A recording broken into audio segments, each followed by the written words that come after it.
pessoal, sejam muito bem-vindos mais uma vez ao canal TechnBase. Volto a gravar aqui mais um vídeo da série Exame 70740, instalação, armazenamento e computação com Windows Server 2016. Hoje a gente vai falar de instalação novamente, mas de Windows Server Core, né, sem aquela parte gráfica que eu havia falado no primeiro vídeo. Inclusive, você que acabou de chegar e não viu o primeiro vídeo, eu recomendo que você volte à sessão do primeiro vídeo para depois acompanhar essa aula aqui.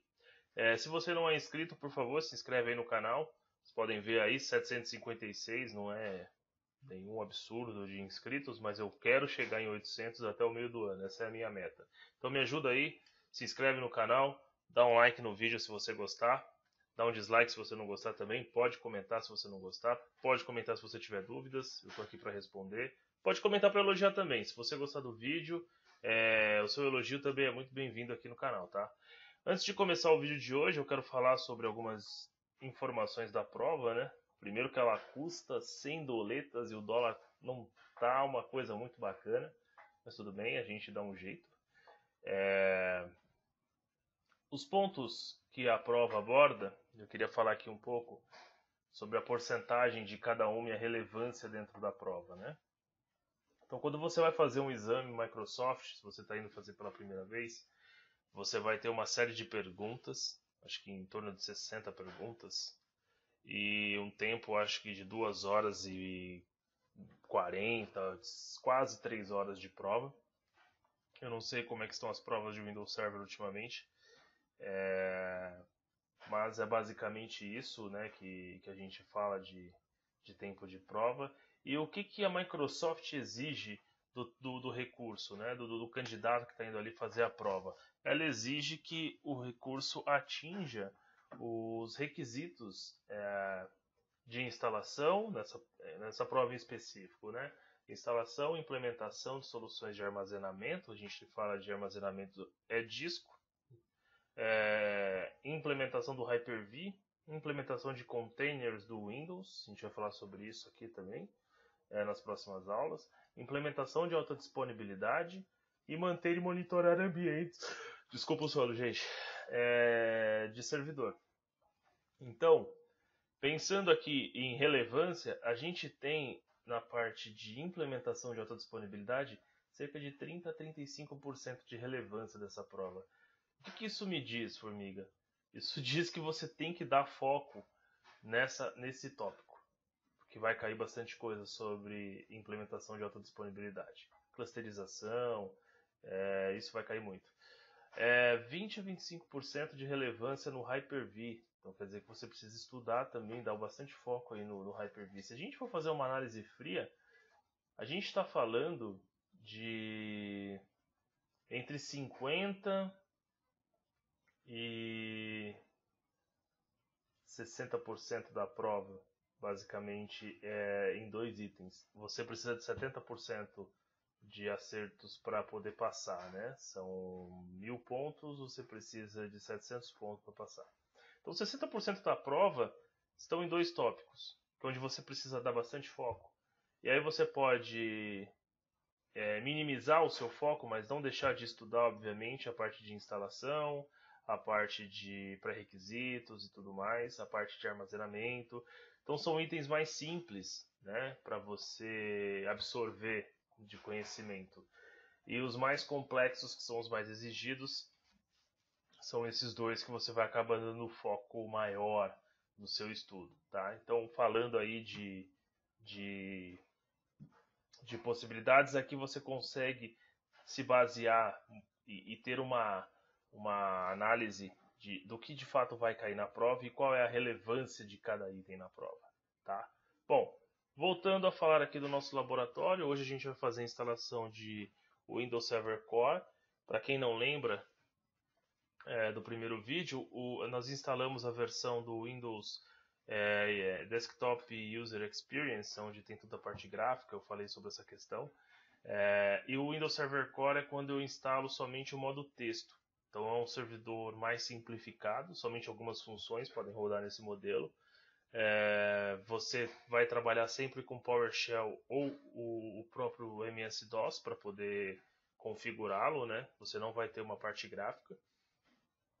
Você consegue acessar de forma remota o Server Manager desse servidor através de um outro Server Manager de forma gráfica. Dá para fazer isso também, eu vou mostrar aqui. Então, falando desse tipo de servidor, quando que eu vou utilizar ele, Formiga, na minha trajetória? Olha, honestamente falando, eu nunca implementei um server core, nunca vi ninguém implementando um server core nessa minha trajetória. Se você for utilizar, vai ser por mera curiosidade. Ou se você de fato estiver muito empenhado em fazer um servidor desse funcionar dentro da sua rede futuramente. Né? Você que está aí se preparando pela primeira vez para se certificar um MCSA e se transformar em um administrador de rede. Então, é preciso ter o conhecimento e entender as diferenças entre os servidores, mas em modo prático, a gente não vai utilizar. Esse é o ponto, né, no nosso dia a dia. A gente vai sempre acabar usando a versão do User Experience. Quando eu falo desse recurso de Server Core, é um ponto muito importante que precisa ficar na cabeça de vocês, é que na versão 2012 R2 eu podia intercalar entre as versões. Né? Eu podia instalar uma versão de Server Core e depois eu podia mudar para User Experience, depois eu podia remover e depois eu podia colocar de novo. Né? No 2016 isso foi removido. Então ou você instala o Server Core e deixa ele rodando em Server Core, ou você instala o User Experience. Você não vai conseguir fazer a instalação do modelo gráfico pós-instalação de um Server Core como era possível no 2012 R2. Isso é uma dica muito importante. Pode ser que tenha pegadinha na prova com relação a isso. Então, puta formiga, instalei o servidor aqui e me arrependi dessa instalação e quero fazer uma instalação com User Experience. Legal, muito bacana, você vai ter que reinstalar o seu servidor novamente. Sinto muito lhe dizer, mas você vai ter que fazer toda a instalação de novo. Eu já perdi a conta de quantas vezes eu tive que fazer reinstalação de servidor porque eu tinha feito alguma cagada na instalação. Isso quer dizer que você é um péssimo administrador de ambiente? Não. Isso quer dizer que você está aprendendo que você vai errar e é absolutamente normal. Você vai fazer alguma cagada na configuração que vai ser reversível, vai ter que reinstalar. O importante, quando a gente fala em administração de ambiente, é você nunca cometer essa cagada depois que o servidor estiver em produção. Né? Cagadas irreversíveis dentro de um ambiente de produção somente com o restore da máquina virtual ou o restore do bare metal desse servidor. Tá? Então, no momento que você está fazendo a instalação, que você tem tempo para fazer a entrega desse servidor, não esquenta a cabeça. Entrou em produção, toma cuidado para não fazer nenhuma cagada irreversível, tá? Isso é muito importante. Para a gente relembrar aqui, então, botão direito no meu servidor de Hyper-V, New Virtual Machine. Então eu vou aqui pular essa parte, eu vou até marcar só não mostrar novamente essa página. Next, SRV Tech Web 01, nós vamos instalar features do web server nesse servidor. Relembrando aqui onde eu quero armazenar os meus discos, eu nunca coloco no C2 pontos. Né? O C2 pontos é o sistema operacional do Hyper-V que roda. Browser, vou procurar aqui o meu diretório.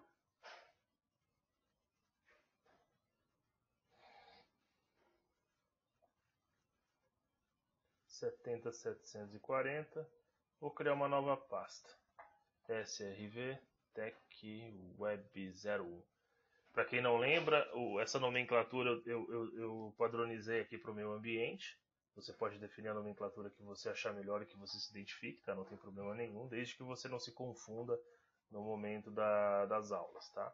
Selecionei a pasta, Next, geração 2. Formiga, quando eu devo usar o geração 1? Exemplo, algum sistema operacional que você queira rodar em 32 bits, ou que a placa de rede não funcione no modo nativo para gigabit, ela só funcione no modo legacy, né? Você tem que rodar nessa versão 1, para você poder colocar alguns tipos de hardware. Tá? A geração 2 já é um pouco mais parruda, só suporta sistema operacional 64 bits e não suporta rede legacy de 100 megabits. Tá? Então é uma dica. Next, sempre coloco 1500 nas minhas máquinas. Não vou falar aqui sobre a memória dinâmica, porque eu falei isso no vídeo anterior e eu estou tentando fazer o vídeo aqui de forma mais rápida para a gente poder otimizar o nosso tempo. Vou dar um Next novamente, vou selecionar a minha rede interna, Next, onde eu quero armazenar o meu servidor, o tamanho do disco eu vou reduzir para 80, vamos sempre lembrar dos pré-requisitos da máquina, né? Isso cai em prova.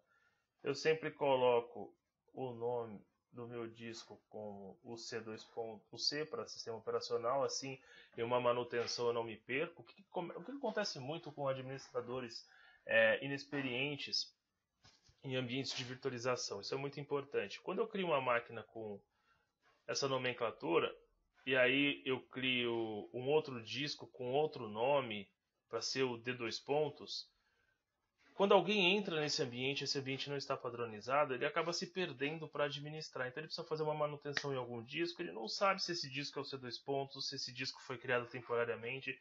Então é sempre importante criar um padrão para a sua estrutura de nomenclaturas, tá? Seja para a máquina virtual ou para os seus dispositivos aqui, né? No caso, o disco. Então eu deixo C.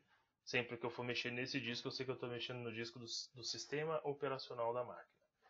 Next. Vou instalar depois, que eu vou atachar a ISO aqui. Vou finalizar. Botão direito, configurações. Vou aumentar aqui a minha camada de processadores, porque ele só vem com o número 1.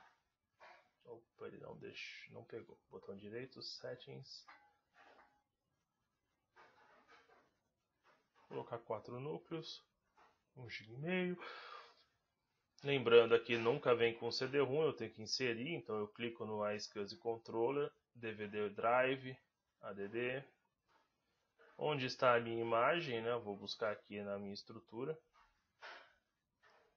Vamos pegar aqui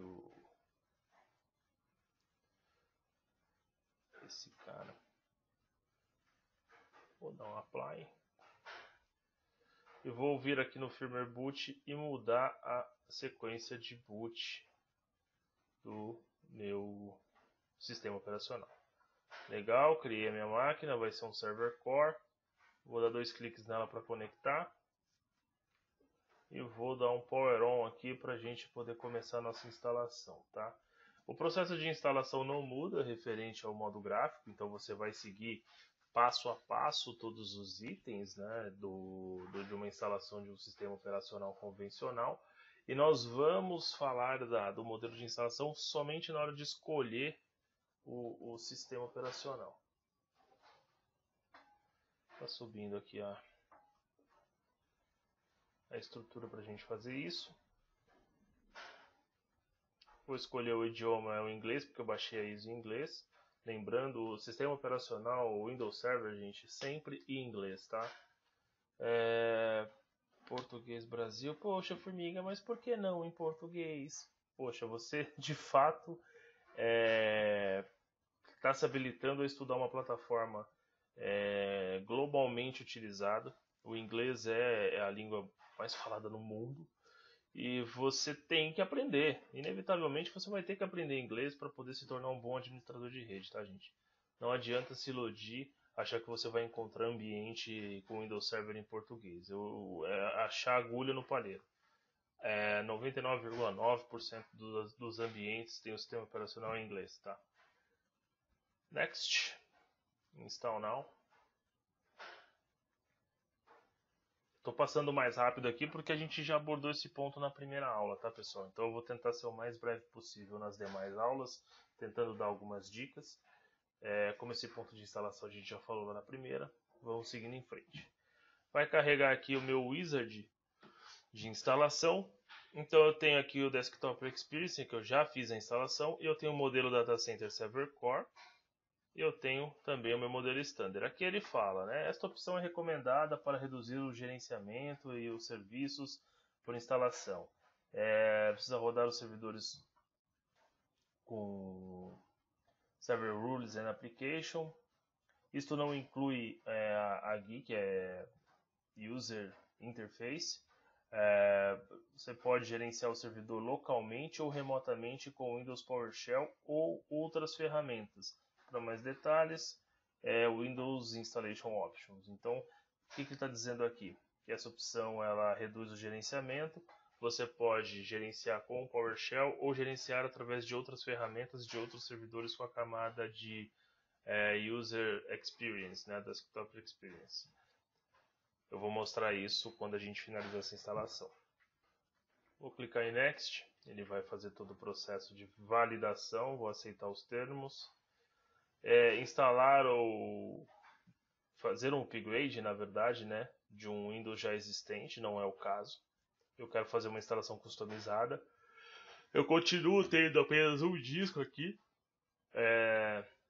Formiga, mas e se eu quiser adicionar um disco nesse momento? Ele vai aparecer aí? Vamos fazer um teste? Olha só, vou vir aqui na minha máquina, botão direito, configurações.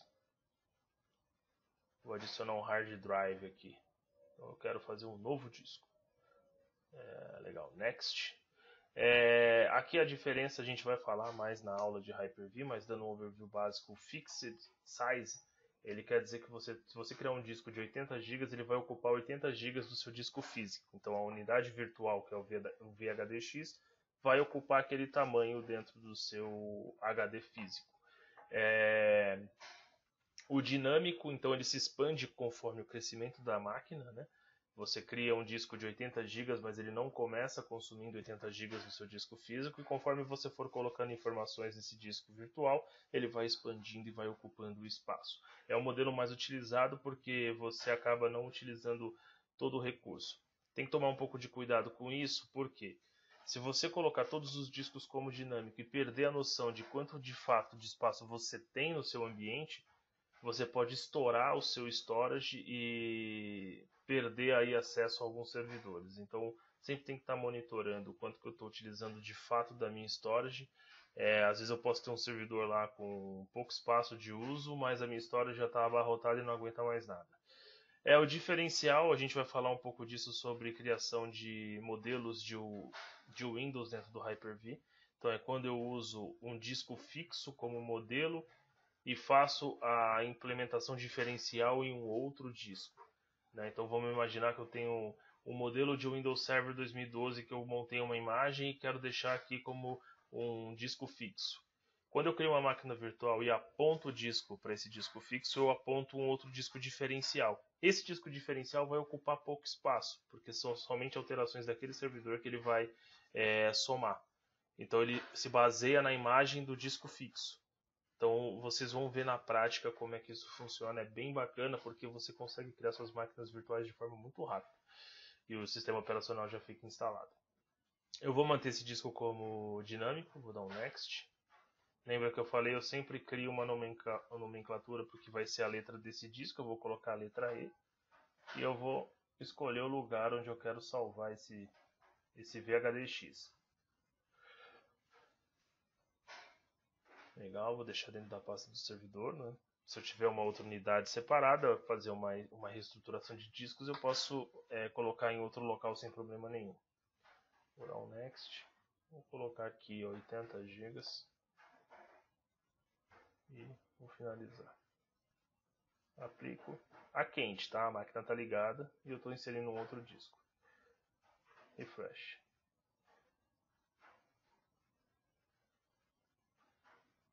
Tenho dois discos de 80 GB aqui. Um está offline. Eu acabei de inseri-lo. Se eu rebootar a máquina, ele vai entrar no modo operacional normal. E eu tenho outro disco aqui que é onde vai ser o meu sistema operacional. Eu posso criar uma nova partição e escolher o tamanho desse disco. Eu quero somente um disco de 50 GB e são 50.000, né? 50 GB e deixar os outros 30 GB para alguma outra função. Eu posso cancelar aqui, montar uma partição full com os 81 GB. Ou eu posso simplesmente ignorar esse processo, marcar aqui em cima, dar um Next e ele vai automaticamente particionar. Vou dar um Next. Ele já está particionando a unidade. Aqui eu vou dar um pause, gente, porque desse momento até o final não existe interação nenhuma, tá? A gente vai voltar quando a instalação estiver concluída. Bom, pessoal, voltamos aqui com a nossa instalação. Finalizou. A máquina ela sobe e já pede para você fazer a alteração da senha de administrador. Então, a partir desse momento, o mouse ele se torna inútil, ó. Não consigo clicar. Eu, honestamente, não sei como é que alguém gosta de trabalhar assim, mas tudo bem. Vou definir a minha senha. Tem que usar o Tab, eu não posso usar o Enter, tá? Confirmo. Alterando senha. Sua senha foi alterada. Ok, aplicando, carregando o sistema operacional. E voilà, pronto. Esse é o sistema operacional. Tá tudo certo, funcionando. Só usar. Se eu der um ipconfig aqui, ele vai ter pego do IP da minha rede da Vivo, né? O que eu vou fazer aqui? Eu vou abrir o PowerShell.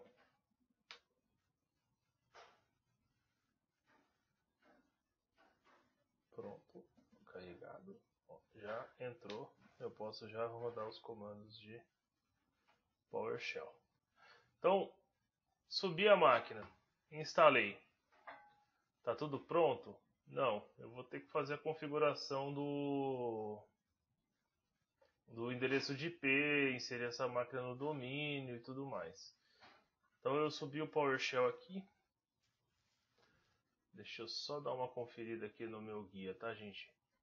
Eu vou dar um pause aqui e já volto rapidinho para a gente seguir com essa configuração.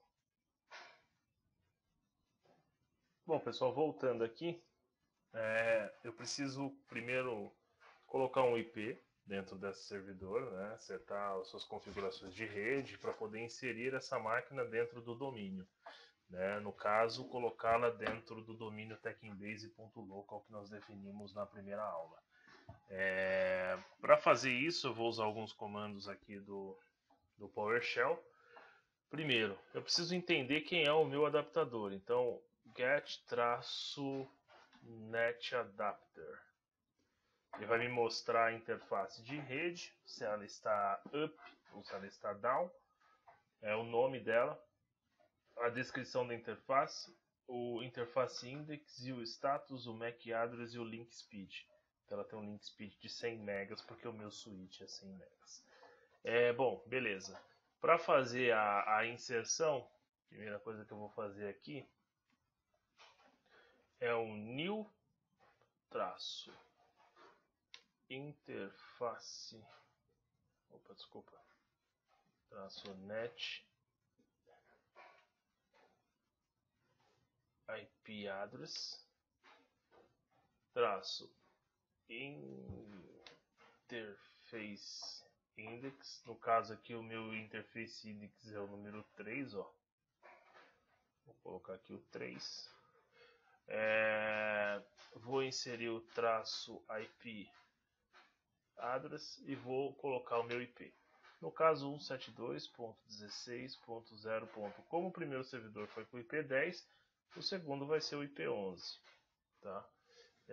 Traço prefixo da máscara vai ser o /16 e o meu default gateway vai ser o 172.16.0.31, que é o meu servidor de internet, saída de internet. Feito isso, vou dar um enter. Vamos fazer aqui um ipconfig para validar. Ele setou o IP da forma como eu pedi. Então tá aqui o IP, tá tudo certinho, com os mesmos parâmetros que eu coloquei aqui. O importante é dar o ipconfig para validar se ele conseguiu mesmo colocar o IP, tá? Se eu der um ipconfig /all aqui, vai faltar os parâmetros dos servidores de DNS que eu vou ter que setar aqui na mão. Eu vou rodar um CLS para limpar e vou definir o meu servidor de DNS. Então é set client, me afobei aqui, DNS client server address traço, olha aqui a interface aparecendo de novo, interface index número 3 que a gente viu anteriormente, traço server address. No caso aqui eu só tenho um servidor para inserir. 172.16.0.10. Por quê? Porque é o meu servidor de domain controller que virou servidor de DNS da rede. Vou dar um enter aqui, ipconfig/all. Ele inseriu aqui, ó, o meu DNS server. Honestamente, vocês estão vendo praticidade nisso? Eu honestamente não estou. Estou passando porque é matéria obrigatória para a prova. Mas eu não gosto desse modelo, tá? Já vou deixar claro. Eu quero fazer o seguinte agora. Eu quero adicionar esse computador ao domínio. Eu quero que ele faça parte do domínio techembase.local. Como é que eu faço isso, formiga? Como é que eu coloco esse computador no domínio? Com o PowerShell, bem simples, tá? add computer -domain name techembase.local. No caso de vocês, o domínio que vocês escolheram para sua estrutura lá no nosso primeiro vídeo. Traço new name, então eu vou renomear esse servidor aqui para SRV Tech Web 01. Vou dar um espaço, traço credential, techembase, que é o meu NetBIOS, /administrator, e vou dar um enter, ele vai me pedir a senha. Vou colocar minha senha de administrador do domínio, computador,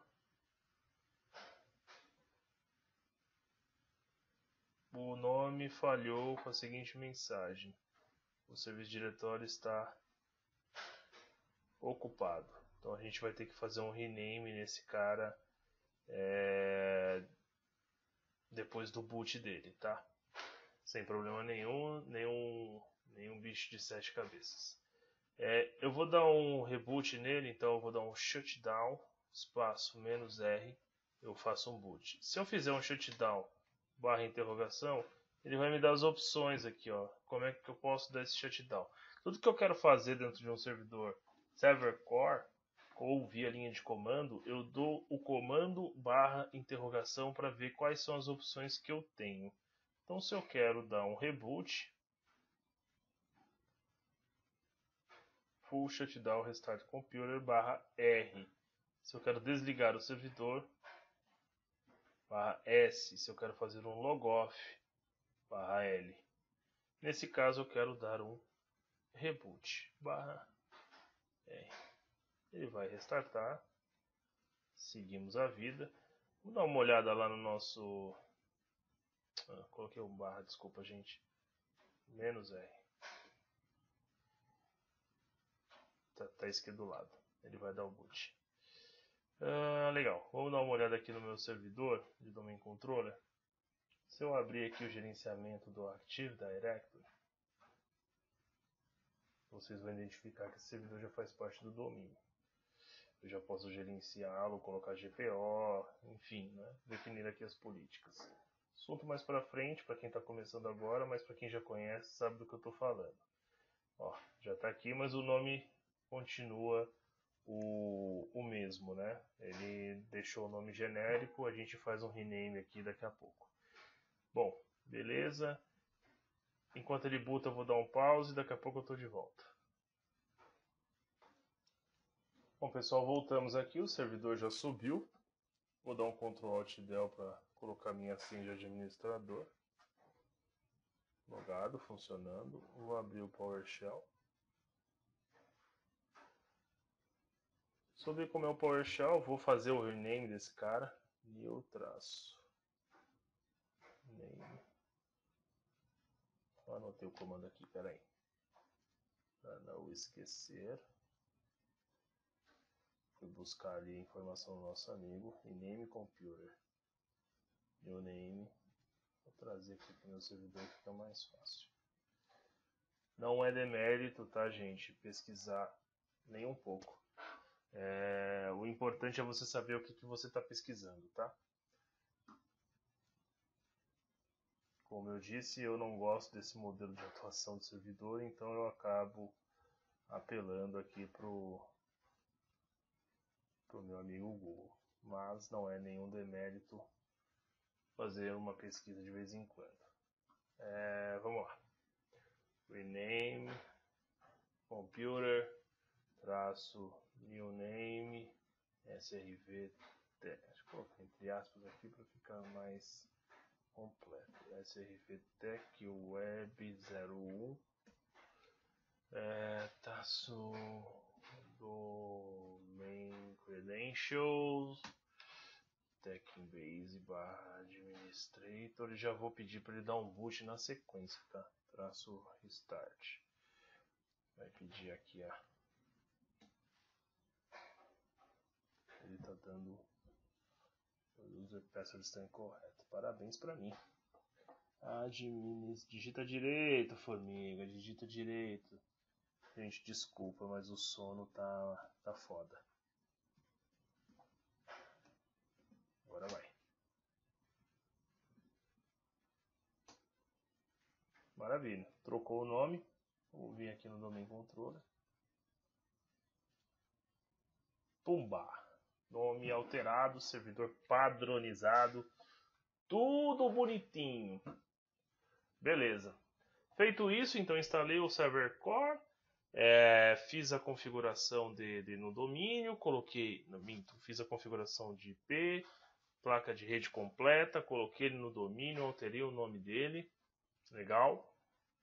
Formiga, eu quero instalar uma feature nesse cara, né? Só que eu posso usar o comando PowerShell para fazer isso, sem problema nenhum, tá? Eu posso fazer a instalação através da linha de comando do PowerShell, ou eu posso fazer isso de forma remota. A gente vai ter bastante oportunidade para ver a parte de instalação via PowerShell de serviços, tá? Vamos fazer aqui uma coisa que eu acho legal. Vou mostrar para vocês a parte de gerenciamento remoto. Quando eu abro o Server Manager de qualquer servidor da minha rede, deixa eu abrir aqui para vocês verem. Ó.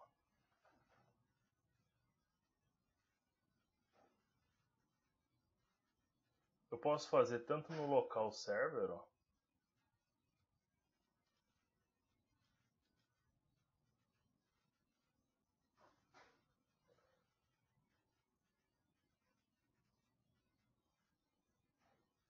ou eu posso adicionar outros servidores aqui. Então eu vou fazer o que? Eu vou adicionar o meu servidor srv-tech web 01. Tá aqui, ó.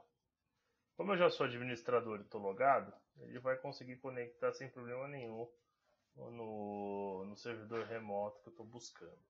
Se eu vier aqui e der um ping nele, vamos ver se ele responde. Ping srv-tech web 01. Deve estar com o firewall ativado, meninão.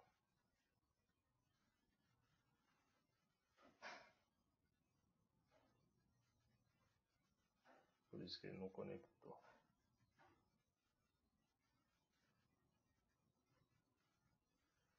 Tá, então vamos tratar de desabilitar o firewall. Só um segundo que eu já volto, galera. Peraí, deixa eu dar pausa aqui no vídeo. Bom, pessoal, voltei aqui com o comando desabilitar o firewall, né, para a gente poder fazer essa configuração de inserção do servidor para fazer o gerenciamento de forma remota.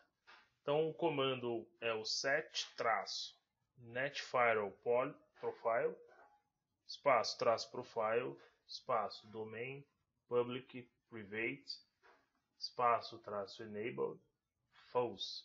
Então, eu consigo desabilitar o firewall por aqui. Depois que eu desabilito o firewall, esse servidor passa a responder o comando de ping na rede, tá? Porque não tem mais nada barrando.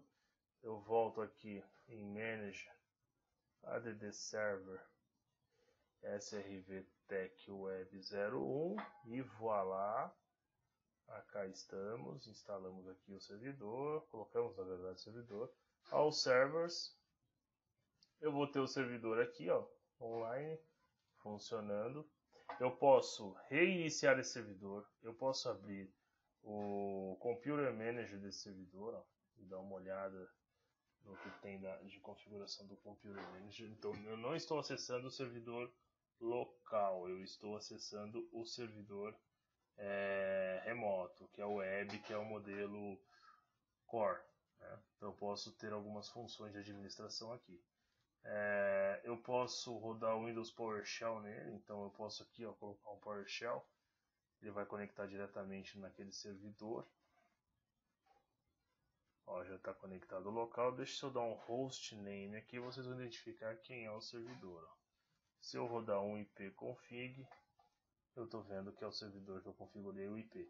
Então eu consigo gerenciar com PowerShell de um outro servidor também.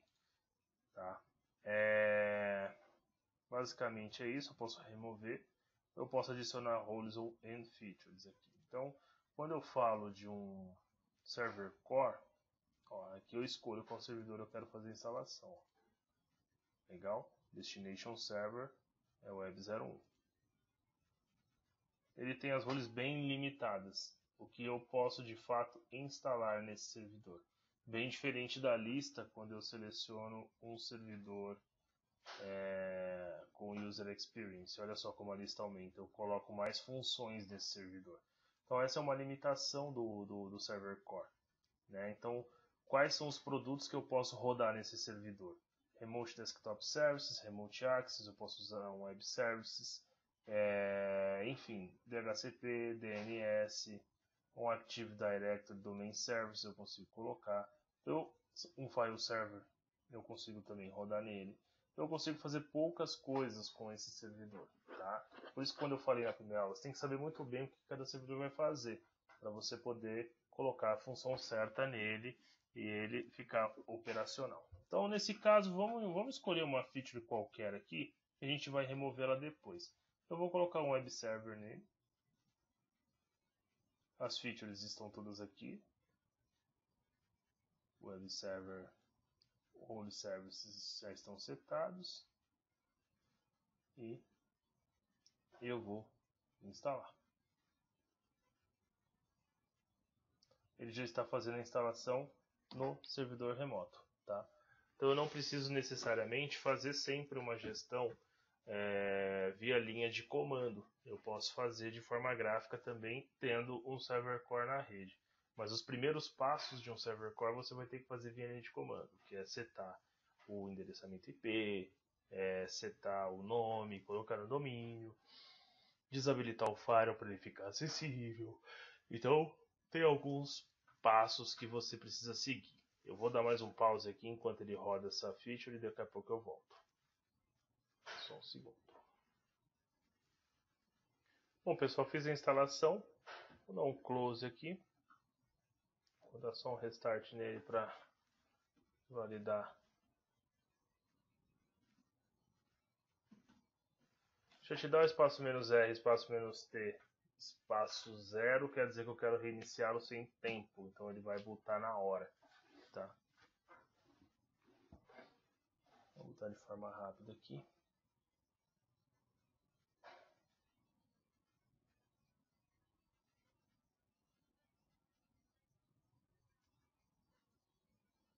Bom, o servidor já bootou aqui. Vou fazer o logon nele. Se eu der um get-web, opa, desculpa, vou rodar aqui o PowerShell. Get-web. Ó, o binding está aqui, porta 80. Get-web. Domain não tem nada. Get-web. Pull state está aqui, ó, está startado. Get-web.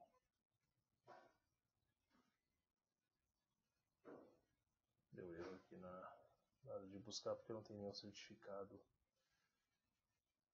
implementado nele. Legal. O serviço de web subiu. Se eu quiser remover, formiga, como é que eu faço? Aqui em todos os servidores, seleciono Manager, remover roles and features, Next, seleciono o servidor que eu quero remover, mesmo processo da instalação, só que agora a gente está removendo a feature. Seleciono, dou next, next, remove.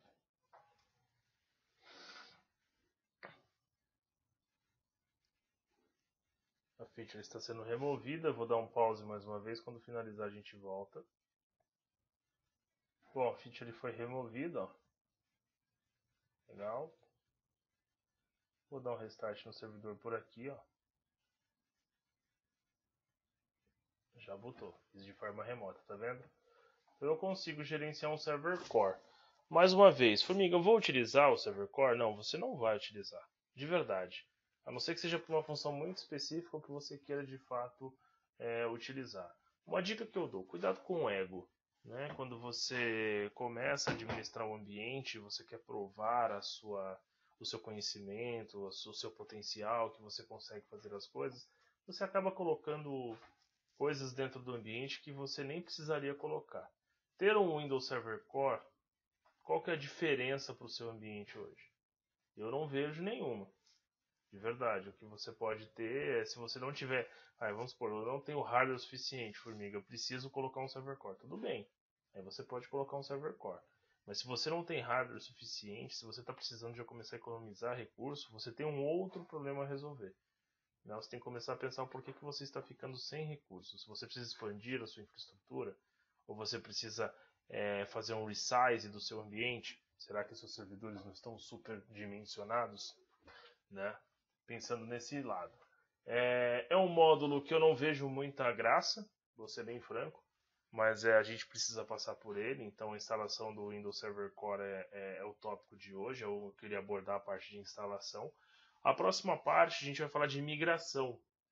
Eu vou colocar dentro do nosso ambiente aqui o Windows Server 2008 ou 2008 R2 com uma estrutura de file server, só para a gente brincar.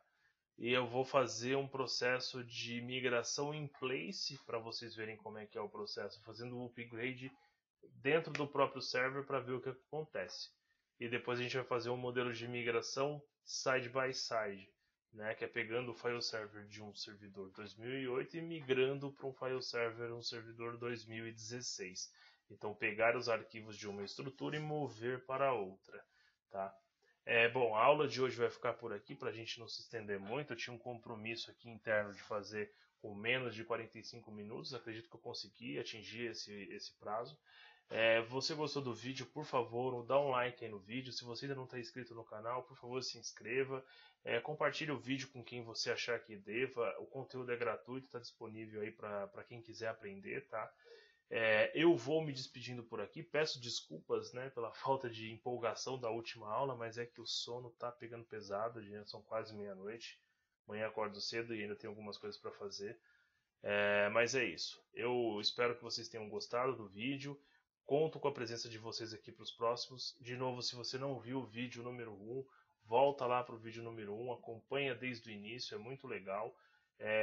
De novo, o que eu quero de vocês, compromisso e tempo, para que vocês possam aprender, tá? Hoje foi bem prática a aula, com a parte de instalação e configuração. Espero muito que vocês tenham gostado. Vou ficando por aqui para não me estender demais. Até a próxima, pessoal. Fiquem com Deus.